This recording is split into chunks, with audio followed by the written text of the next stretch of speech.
I stood behind that marble pillar at my son's wedding reception, listening to my new daughter-in-law tell her friend she was going to have me committed to steal my beach house. I walked straight to the bar, ordered a double whiskey, and smiled at everyone like the perfect mother of the groom. What happened next changed everything. If you're watching this, subscribe and let me know where you're watching from, because this story is about to get wild. The grand ballroom at the Riverside Country Club looked like something out of a magazine. White roses everywhere, crystal chandeliers casting warm light over 200 guests, and my son David looking handsome in his navy tuxedo. At 63, I should have been the happiest mother alive. Instead, I was hiding behind a pillar, eavesdropping on my brand new daughter-in-law. "The plan is simple," Jessica whispered to her maid of honor, champagne flute in hand. "We give it 6 months, maybe a year. Document everything. When she forgets names, when she repeats stories, when she seems confused. Then we have her evaluated." "Isn't that a bit harsh?" the friend asked. Jessica laughed. "She's 63 and alone in that big house. It's actually mercy. Plus, David deserves that beach house after everything she's put him through." My blood turned to ice. The beach house. The one my late husband Robert and I bought 30 years ago. The one where David learned to surf. Where we spent every summer. Where Robert proposed to me 45 years ago. I stepped back from the pillar, my heart hammering. Jessica caught my eye across the room and waved. That perfect smile plastered on her face. I waved back because that's what mothers do at their son's wedding. We smile and wave and pretend everything is wonderful. But let me tell you something about pretending. I've had 63 years of practice. David appeared beside me, loosening his tie. "Mom, you look pale. You feeling okay?" "Just tired, sweetheart. It's been a long day." "Well, Jessica wants to talk to you about Christmas plans. She has some ideas about traditions." "I bet she does." "How lovely. We'll chat later." David squeezed my shoulder and headed back to his bride. I watched him go, remembering the little boy who used to build sandcastles with me, who cried when he scraped his knee, who promised he'd always take care of his mama. That little boy was gone. In his place stood a 32-year-old man who'd spent the last 6 months defending a woman he'd known for 8 months over the mother who'd raised him alone after his father died. I walked to the bar and ordered that double whiskey. The bartender raised an eyebrow. "Rough day?" he asked. "You could say that." I took a sip, feeling the burn. "Tell me, do you believe in karma?" He chuckled. "In my line of work, ma'am, I've seen enough to believe in everything." Good answer. I finished my whiskey and set the glass down because I have a feeling it's about to make a comeback. 3 months earlier, David had brought Jessica home for the first time. She was everything you'd expect a man to choose. Blonde, 28, with one of those smiles that could sell ice to penguins. "Mom, this is Jessica," David had said, practically glowing. "Jessica, this is my mother, Margaret, but everyone calls her Maggie." "Mrs. Cooper," Jessica had gushed, giving me one of those too tight hugs. "David has told me so much about you. I've been dying to meet the woman who raised such an incredible man." Even then, something felt off. Too polished, too perfect, like she'd rehearsed it. "Please call me Maggie, and it's wonderful to meet you too, dear." We'd sat in my living room, Jessica complimenting everything from my antique vases to my choice of coffee. David hung on her every word like she was reciting poetry. "How did you two meet?" I'd asked. "At the gym," David jumped in before Jessica could answer. "She was struggling with the weights, and I offered to help." "How romantic," I'd said, though something about his eagerness to answer for her bothered me. Jessica had laughed. "David's being modest. I wasn't struggling. I was pretending to struggle. I'd been watching him work out for weeks, trying to figure out how to talk to him." At least she was honest about being calculating. "And what do you do for work, Jessica?"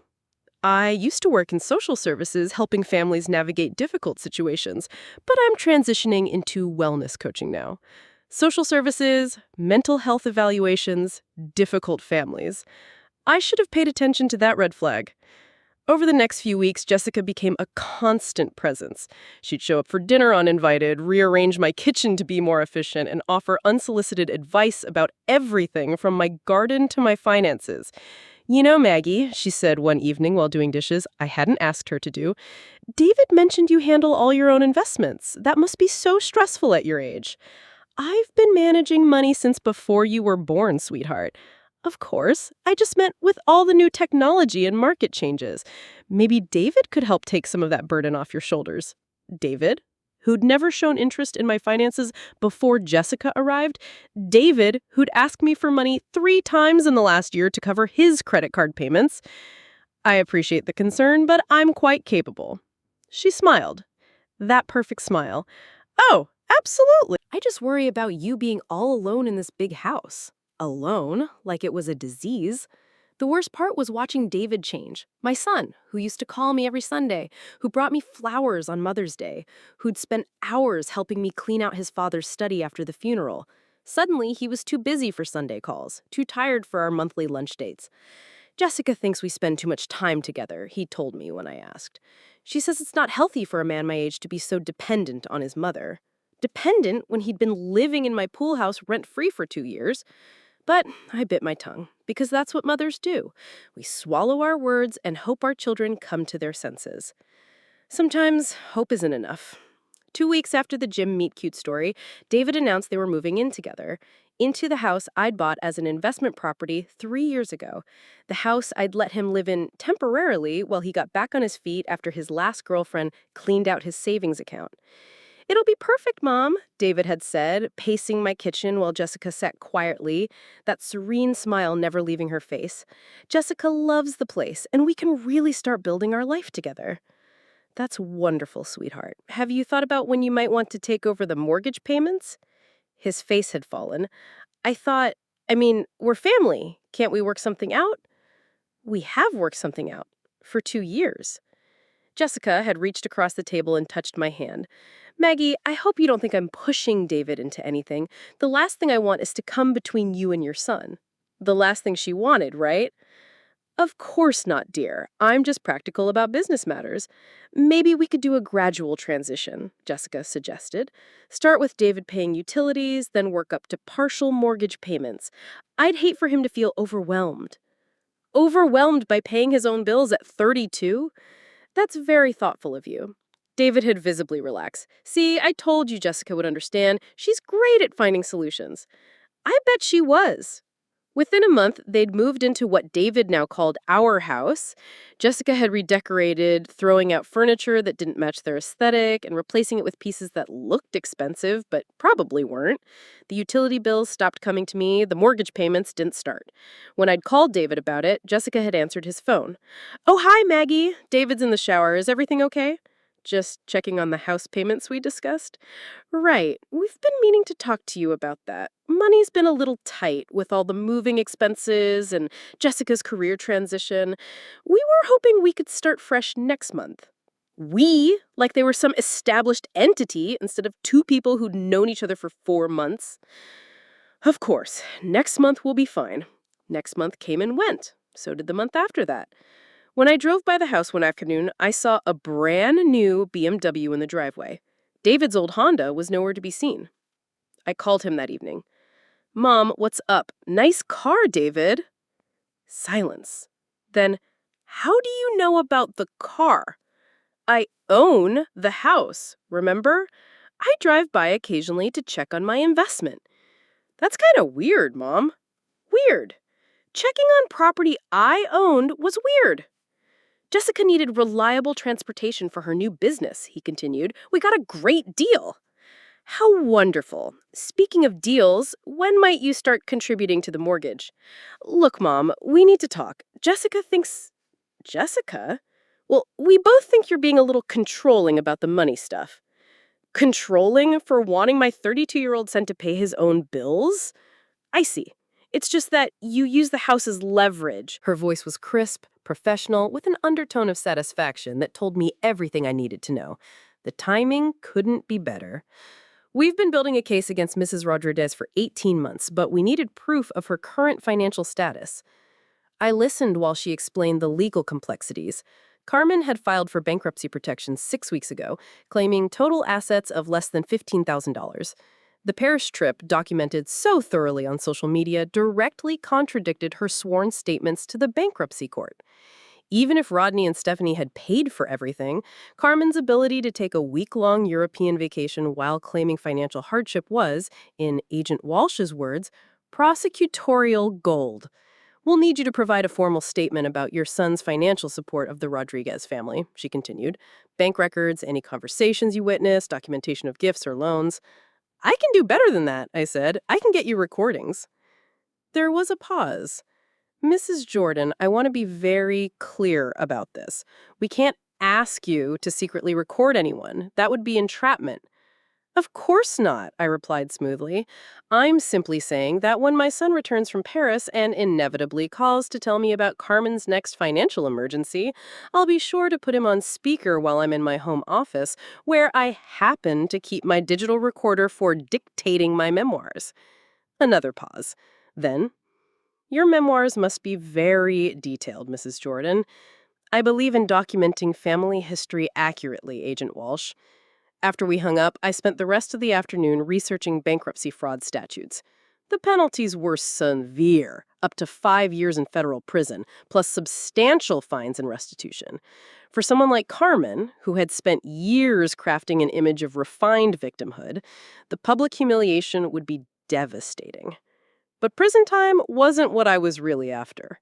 What I wanted was for Rodney to see exactly who he'd been protecting and exactly what it had cost him. The next morning, I drove to Pike Place Market and bought ingredients for Rodney's favorite meal, the salmon teriyaki I used to make every Sunday when he was growing up. Then I stopped at the florist and ordered a dozen white roses, his favorite, to be delivered to his house on Friday evening when he returned from Paris. The card read, "Welcome home, son. I'd love to cook dinner for you this weekend. We have so much to catch up on. Love, Mom." I was betting that after a week of Carmen's drama and Stephanie's family obligations, the thought of his mother's home cooking would be irresistible. I was also betting that the first thing Rodney would do after unpacking would be to call me with another financial crisis involving his beloved mother-in-law. I was right on both counts. Rodney called me Friday evening at 6:23 p.m. I could hear the exhaustion in his voice, but also something else. Excitement mixed with anxiety. "Mom, thanks for the flowers. They're beautiful. And yes, I'd love to come to dinner Sunday. Actually, there's something I need to talk to you about." I activated my digital recorder and settled back in my chair. "Oh, what's going on, sweetheart?" "It's about Stephanie's mom. The situation is worse than we thought. Her lawyers think the bankruptcy case might not protect her assets after all. There's some kind of federal investigation now." Federal investigation? That sounds serious. It is. Carmen's terrified. Stephanie's been crying for 2 days. Apparently, the IRS thinks Carmen has been hiding money, which is ridiculous. You've seen how she lives. She can barely afford groceries half the time. I made appropriate sympathetic noises while mentally cataloging the lies. Carmen's Instagram account, which I had been monitoring for months, showed weekly dinners at restaurants where entrees cost more than my grocery budget. Her closet was filled with designer clothes, and her jewelry collection would have funded a small business. "What kind of help does she need?" I asked, though I already knew the answer. Her lawyers want $100,000 upfront for the defense fund. They say federal cases are complex, expensive. Without proper representation, she could lose everything. $100,000. The number hit me like a physical blow. Not because it was shocking, but because it was so predictable. Of course Carmen's crisis would cost exactly enough to drain Rodney and Stephanie's savings account. Of course it would require them to mortgage their future for a woman who had been lying to them for years. "That's a lot of money, Rodney," I said. "I know. We've got about $60,000 in savings, and we could take a loan against the house for the rest. Stephanie thinks we should also start a GoFundMe, reach out to family and friends for help." A GoFundMe? Carmen wanted her daughter's in-laws and acquaintances to fund her legal defense against tax evasion charges. The audacity was breathtaking. "Before you make any major financial decisions," I said carefully, "have you verified these charges against Carmen? I mean, federal investigations don't just appear out of nowhere." Mom, of course they do. The government goes after innocent people all the time. Carmen's just an easy target because she's a divorced woman without connections. The whole system is designed to crush people like her. People like her. I wondered if Rodney had any idea what people like Carmen actually were. I'm sure you're right, I said. It just seems like such a coincidence that this investigation would surface right after the bankruptcy filing. What do you mean? Well, timing-wise, it's odd. Bankruptcy cases are public record. How many cars do two people need? David. He ran his hands through his hair. That's not the point. The point is you can't just kick us out without warning. Actually, I can. Check your lease agreement. What lease agreement? I pulled the document from my purse. The one you signed when you moved in. 30 days notice for termination. Thomas had you sign it, remember? David's face went pale as he read. I thought this was just a formality, family paperwork. All contracts are formalities until someone breaks them. We didn't break anything. You stopped paying rent after the first month. You bought luxury cars while stiffing me on utilities, and according to my research, Jessica's been telling people she owns this house. That last part was a guess, but the way David's eyes shifted told me I'd hit the mark. She was just, people ask questions when you're not on the deed. She was trying to avoid awkward conversations by lying, by protecting our privacy. I folded the lease and put it back in my purse. Where is Jessica today, David? At her new office. She's launching her wellness coaching business. With what money? She has investors. Do these investors know she's been living rent-free for 6 months? Mom, you're being ridiculous. We're family. Family helps each other. You're right. Family does help each other. Tell me, when was the last time you helped me with anything? I help you all the time. When? We have dinner together. When I cook and you eat. I help with your technology issues. You've never fixed anything technological for me in your life. I provide emotional support. By telling me I'm controlling. By canceling our lunch dates. By screening my calls through your girlfriend. David slumped onto Jessica's pristine white couch. This isn't fair, Mom. We're getting married. We need stability. Then get jobs that provide it. We have jobs. Jessica has a startup with mysterious investors, and you have a part-time consulting gig that barely covers your truck payment. That's not employment, David. That's wishful thinking. So you're punishing us for not being rich enough for you? The accusation stung because it was so backwards. I'm protecting myself from people who see me as a bank account instead of a person. That's not true, is it? When was the last time you called to ask how I was doing? Not to ask for money or to complain about my behavior, but just to check on your mother. David opened his mouth, then closed it. Exactly. You'll figure something out, sweetheart. You're creative when you need to be. I headed for the door, then paused. Oh, and David, the beach house is sold too, in case Jessica was counting on that for her retirement fund. The sound of him calling my name followed me all the way to my car. I didn't hear from David for 3 weeks. Then, Jessica called. Maggie, we need to talk. No pleasantries, no fake warmth. Interesting.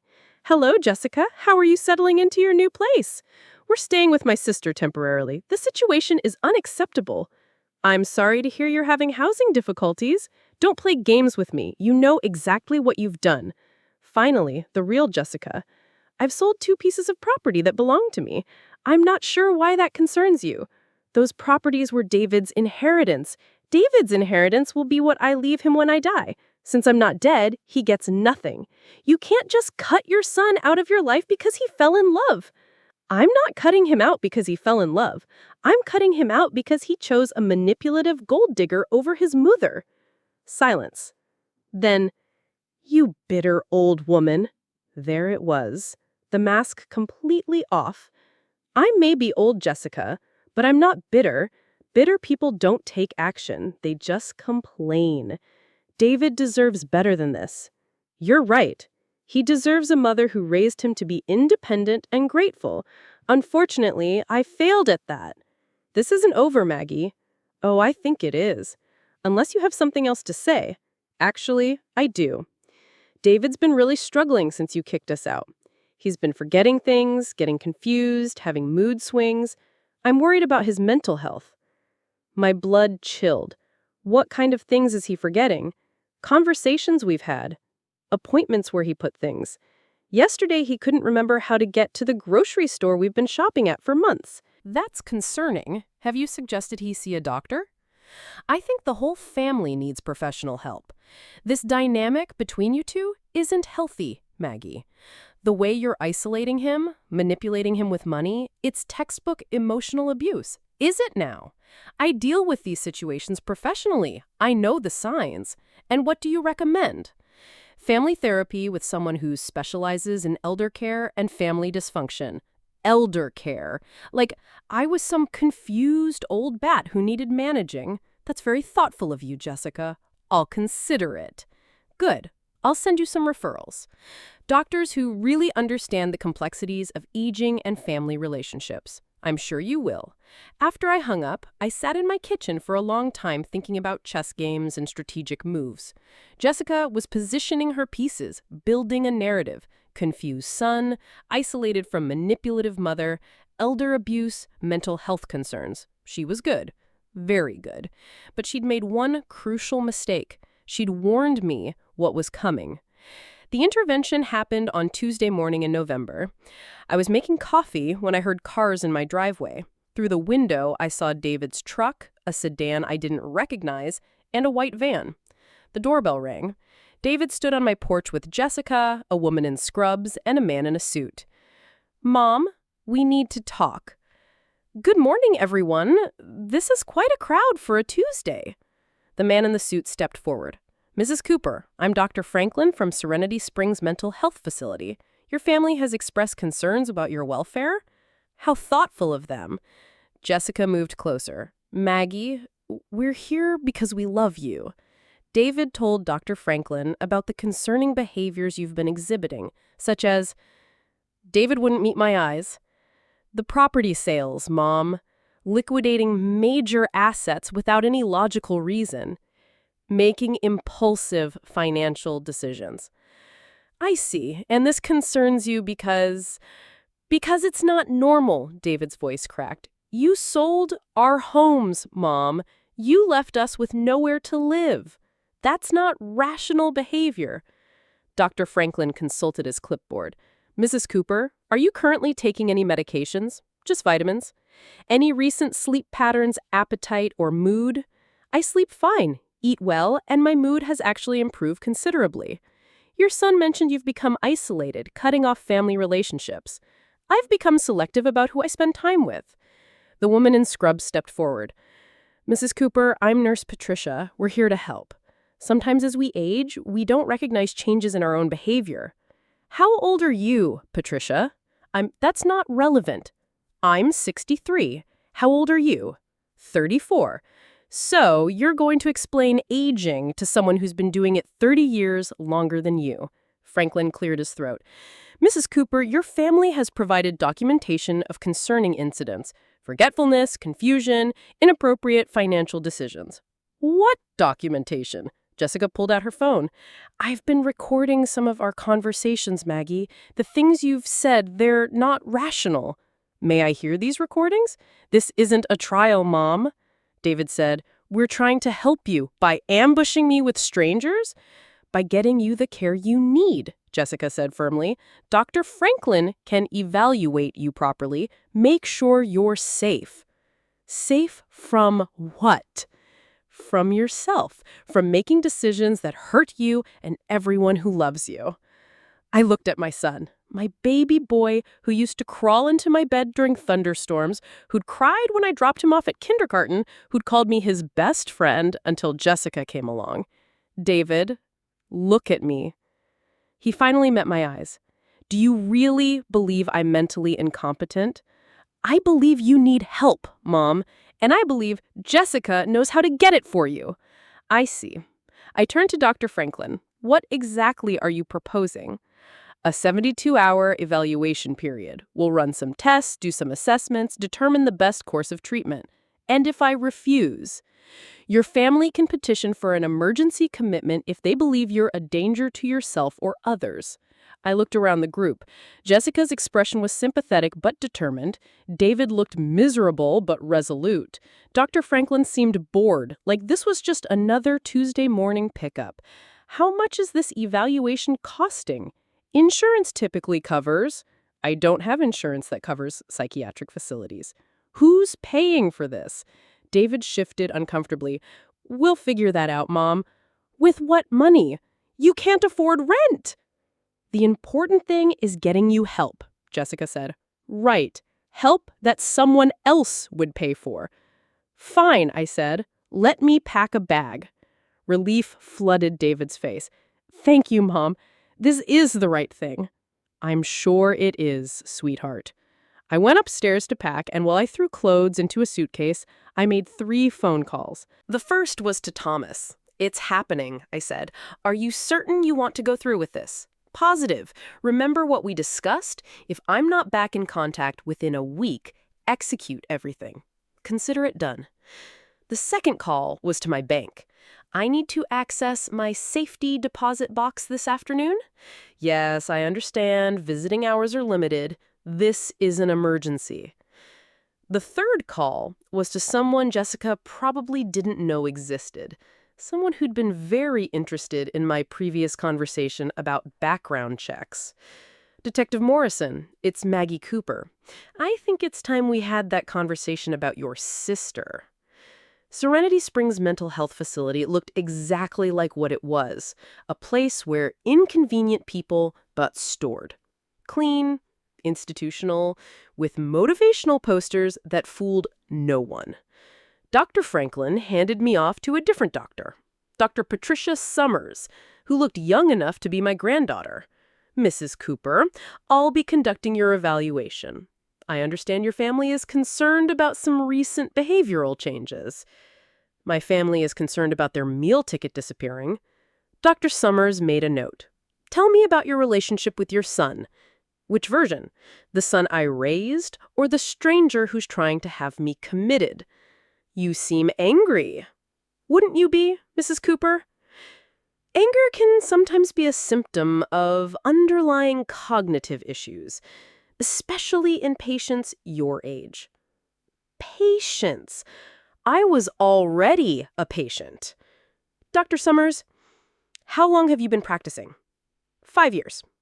And how many family financial disputes have you seen disguised as mental health crises? I'm not sure what you mean. I think you do. She made another note. Let's try some cognitive assessments. Can you tell me what year it is? 2025. And who's the president? Donald Trump, unfortunately. Do you know where you are? In a facility where my son's girlfriend is trying to have me declared incompetent so they can control my money. Mrs. Cooper, paranoid thoughts. Dr. Summers, have you reviewed Jessica Morrison's employment history? I'm not familiar with. She worked in social services. Specifically, she worked in adult protective services, evaluating elderly people for competency. She knows exactly how this system works. Dr. Summers stopped writing. How do you know that? Because I'm not paranoid. I'm prepared. Over the next 2 days, I submitted to their tests, memory assessments, cognitive evaluations, psychological profiles. I answered their questions honestly and completely. I also made friends. Nurse Angela had been working at Serenity Springs for 15 years. She'd seen every kind of family drama, every type of manipulation. Honey, she told me while checking my blood pressure, I've seen this movie before. Pretty girl, older man with money, family members who suddenly develop concerns. How does it usually end? Depends on how smart the target is. Most of the time, families get what they want. Old person gets medicated into compliance. Assets get redistributed. Most of the time. Angela smiled. Sometimes the old person turns out to be smarter than everyone thought. Hypothetically, what would a smart old person do? Hypothetically, she'd document everything. Every conversation, every test, every interaction. She'd make sure someone on the outside knew exactly what was happening. Smart advice. I've got 30 years until retirement, Mrs. Cooper. I see a lot of injustice, and I can't fix most of it.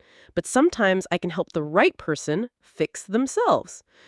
On my third day, Angela brought me a manila envelope. This came for you. Legal mail. Inside was everything Thomas had promised. Jessica's complete employment history, including 3 previous jobs that had ended with allegations of elder abuse, 2 civil suits that had been quietly settled, and most importantly, a criminal background check that showed a conviction for fraud in Nevada 5 years ago. There was also a handwritten note from Detective Morrison. Mrs. Cooper, Jessica is my half-sister. I've been trying to build a case against her for years. Your situation might be exactly what we need. Call me when you get out. I folded the papers carefully and handed them to Angela. Would you mind keeping these safe for me? Of course. Hypothetically speaking, when might you need them back? Tomorrow morning. I have a feeling I'm about to be declared competent. Angela smiled. Funny how that works. Dr. Summers delivered the news with obvious reluctance. Mrs. Cooper, I've completed your evaluation. While you show signs of stress and some concerning decision-making patterns, I don't see evidence of cognitive impairment or mental illness that would require continued treatment. How surprising. However, I do think family counseling would be beneficial. The dynamics between you and your son seem complex. I'm sure they do. Your son and Jessica are here to take you home to the house Jessica probably thought she was about to inherit. David hugged me in the lobby, but it felt forced, performative. I'm so glad you're okay, Mom. We were really worried. Were you? Jessica stood beside him, that perfect smile back in place. Welcome back, Maggie. I hope you're feeling better. Much better. Thank you. In David's truck, Jessica turned to face me from the front seat. Maggie, I think we all learned something from this experience. Communication is so important in families. I couldn't agree more. I was thinking maybe we could have dinner tonight. Start fresh. That sounds lovely. Why don't you both come to my house around 7? David glanced at Jessica. Are you sure you're up for cooking? Oh, I won't be cooking. I'm ordering in from that new place downtown. Great, Jessica said. We'll bring wine. Perfect. They dropped me off at my house with promises to see me soon. I waved from my porch until they drove away, then went inside and made phone calls. The first was to Detective Morrison. I'm out. When can we meet? How about right now? I'll bring backup. The second was to Thomas. Execute everything tonight. Are you certain? Absolutely. And Thomas, make sure the process server knows they'll be at my house at 7. The third was to Angela at Serenity Springs. I need copies of everything from my file, every note, every test result, every conversation. Already copied and sealed. I'll drop them by this afternoon. The fourth was to the catering company downtown. I need dinner for 8 people delivered at 6:30. Something impressive. Money's no object. I spent the afternoon reviewing documents and preparing. At 6:30, enough food for a small army arrived. At 6:45, Detective Morrison and 2 other officers pulled into my driveway in unmarked cars. At 7 exactly, David and Jessica knocked on my door. Come in, I called. There are some people I'd like you to meet. The look on Jessica's face when she saw Detective Morrison was worth every penny this had cost me. Hello, Jess, he said. Been a while. David looked confused. Mom, what's going on? Who are these people? David, meet Detective Morrison, Jessica's half-brother. Jessica's perfect composure correct. Danny, what are you doing here? My job, Detective Morrison replied. Mrs. Cooper, would you like to tell them, or should I? I'll handle it. I turned to David. Jessica has done this before. 3 times that we know of. She targets men with wealthy family members, manipulates them into cutting off their families, then orchestrates mental health crises to gain control of assets. That's ridiculous, David said, but his voice lacked conviction. Is it? Detective Morrison, would you share what you found? Jessica Morrison, also known as Jessica Wells and Jessica Martinez, has been under investigation for elder fraud in 3 states. She was convicted in Nevada 5 years ago for billing an 80-year-old man out of his pension. David stared at Jessica. Is that true? It's complicated, Jessica said. That case was... There were misunderstandings. What about Margaret Thornfield in Arizona? Detective Morrison continued. 83 years old, committed to a facility after her nephew's girlfriend convinced him his aunt was incompetent, the aunt who died in that facility 3 months later after signing over her estate. That was different, Jessica whispered. Or Harold Brennan in Colorado, 76, isolated from his family, committed after his son's fiancée documented his declining mental state. He's still in a facility, by the way. Been there 2 years. David sank into my couch. This can't be real. I'm afraid it is, sweetheart. I sat beside him. The engagement ring she's wearing, it belonged to Margaret Thornfield. She kept it as a trophy. Jessica's hand instinctively went to the ring. You don't understand. These people were being taken advantage of by their families. I was protecting them. By stealing their money, by ensuring they got proper care in facilities where they died alone while you spent their life savings. David looked at the ring on Jessica's finger, then at his girlfriend of 8 months. How long have you been planning this? Planning what? David, you're letting your mother poison your mind against me. She researched me before she approached David.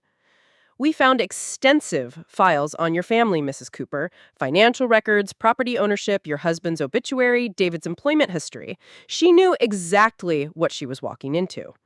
David stood up slowly. You targeted me. This whole relationship, you targeted my family. David, please. I love you. You love my inheritance. That's not true. Detective Morrison stepped forward. Jessica Morrison, you're under arrest for conspiracy to commit fraud, falsifying medical documentation, and elder abuse. As he read her rights, Jessica finally dropped the act completely. You think you've won? She snarled at me. Your son will never forgive you for this. You've destroyed his life just to prove you're smarter than me. No, I said quietly. I've saved his life. And my own. David watched silently as they led Jessica away. When the police cars disappeared, he turned to me. Mom, I am so sorry. I know you are, sweetheart. How can you ever forgive me? I thought about that question for a long moment. About trust and betrayal, about love and disappointment, about the difference between forgiving and forgetting. David, I forgave you the moment you realized what had happened, but forgiveness doesn't mean pretending this didn't hurt. I understand. Do you? Because I need to know that you understand how close we came to losing everything, not just money. Everything. David nodded, tears in his eyes. She almost destroyed us. Yes, she did. And you helped her. I thought I was protecting her from you. She made me believe... God, Mom, she made me believe you were the problem. That's what people like Jessica do. They're very good at it.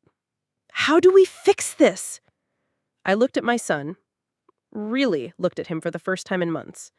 He looked older, tired, like he had been carrying a weight he was finally able to put down. We start over, slowly, with honesty. And the houses are sold. I'm keeping the money. David winced, but nodded. I deserve that. Yes, you do. But, David, yeah. When you're ready to rebuild your life, your real life, not some fantasy Jessica sold you, I'll be here to help. Why? Because despite everything, you're still my son, and mothers don't give up on their children, even when their children give up on them. 6 months later, I was sitting on the deck of my new beachfront condo, watching the sunset paint the Pacific in shades of gold and pink. The place was smaller than the house I had sold, but it was mine, and it was peaceful. David had called that morning to tell me about his new job, real employment this time, with a steady salary and health insurance. He'd moved into a small apartment, was seeing a therapist, and had started paying back the money Jessica had spent using his credit cards. "I'm proud of you," I'd told him. "I'm trying, Mom. I'm really trying." "I know you are." We had dinner once a month now, awkward at first, but getting easier. Trust would take time to rebuild, but we were working on it. Jessica had been sentenced to 5 years in federal prison. Detective Morrison said it should have been longer, but plea bargains were part of the system. She'd also been ordered to pay restitution to her previous victims, though most of them would never see their money again. The best part was hearing that Harold Brennan had been released from his facility and reunited with his family. Sometimes justice came slowly, but it came. My phone buzzed. A text from a number I didn't recognize. "Mrs. Cooper, this is Sarah Chen. Detective Morrison gave me your number. I think my stepmother might be doing to my father what Jessica did to you. Could we talk?" I smiled and typed back, "Of course. When would you like to meet?" People often ask me if I regretted how things turned out, if I wished I'd handled it differently, been more understanding, given Jessica more chances. The answer was simple. No. I'd learned something important over the past year. Being a mother doesn't mean being a doormat. Loving your children doesn't mean accepting abuse. And being 63 doesn't mean being helpless. Jessica had seen an easy target, a lonely widow who'd do anything to keep her son happy. She'd been half right. I was a widow, and I did love my son. But I wasn't lonely, and I definitely wasn't easy. The sun dipped below the horizon, and I raised my glass of wine in a silent toast. To mothers everywhere who'd learned the difference between love and enablement, to children who'd found their way back home, and to second chances, which sometimes came disguised as endings. Tomorrow, I'd meet with Sarah Chen, and we'd figure out how to protect her father from his predatory stepmother. Next week, I'd have dinner with David, and we'd continue rebuilding what Jessica had tried to destroy. Tonight, I'd sit on my deck and enjoy the peace that came from knowing exactly who I was and what I was worth. Being a mother means loving unconditionally, but it also means knowing when to stop feeding the hand that bites you. Some lessons are worth learning, no matter how much they cost. Thanks for listening. Don't forget to subscribe and feel free to share your story in the comments. Your voice matters.